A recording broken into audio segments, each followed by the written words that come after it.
Pulao recipe. তো পোলাও আপনারা ঘরে করে থাকেন, তো আমি কিভাবে করছি সেটাই আমি আপনাদের সাথে শেয়ার করতে চলেছি।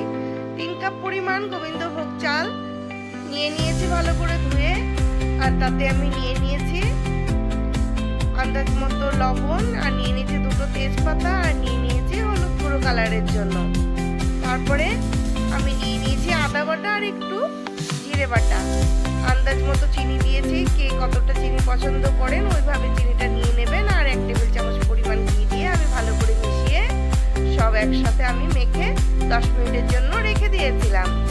তারপর আমি রান্নাতে চলে গেলাম। সেটাতে আমি ঘি গরম করে নিয়েছি। ঘি গরম করে তাতে আমি দিয়ে দিয়েছি কিছুটা কাজু, আর দিয়ে দিয়েছি কিশমিশ।